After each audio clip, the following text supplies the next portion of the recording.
বেলের শরবত বানানোর জন্য দুটো পাকা বেল নিয়ে নিলাম। বেলগুলোকে ভেঙে একটা স্পুন দিয়ে পাল্পগুলোকে সুন্দর করে বের করে নিলাম। প্রথমেই আমি বিচিটা ছাড়িয়ে নিব, কেননা বিচির চারপাশে একটা আঠালো পদার্থ আছে, ওটা যদি পরে থেকে যায় এটা খেতে ভালো লাগে না।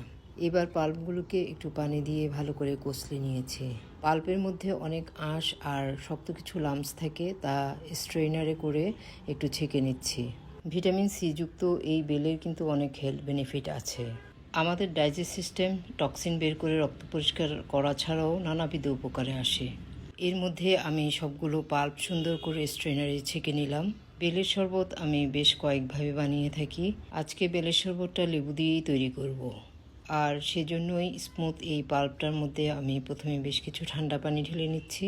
বেশ কিছু বরফ কুচিও দিয়ে দিলাম, কেননা শরবত আসলে ঠান্ডা খেতেই ভালো লাগে। এবার পরিমাণ মতো চিনি দিয়ে সুন্দর করে নেড়ে নেব। সম্পূর্ণ চিনিটা মিশে গেলে একটু লবণ আর এবার বেশ কিছু লেবু স্কুইজ করে দিচ্ছি। সবগুলো উপকরণ ভালোভাবে মিক্স করলেই আমার শরবত কিন্তু রেডি। এবার গ্লাসে ঢেলে নিব, আর সেজন্য গ্লাসে বেশ কিছু বরফ কুচি দিয়ে দিলাম। সুন্দর ডেকোরেশনের জন্য লেবু স্লাইস করে নিচ্ছি। এবার বেলের মিশ্রণটা উপর থেকে দিয়ে দিব। বাস রেডি আমার বেলের শরবত। এই গরমে প্রাণ দিল ঠান্ডা করে দেয় এমন একটা শরবত। আর লেবু ছাড়াও দুধ, দই, মাল্টা, অরেঞ্জ এগুলো দিয়েও এই শরবতটা বেশ ভালো হয়। তো পাল্পটা রেডি থাকলেই কিন্তু যখন তখন এই বেলের শরবত খাওয়া কোনো ব্যাপারই না।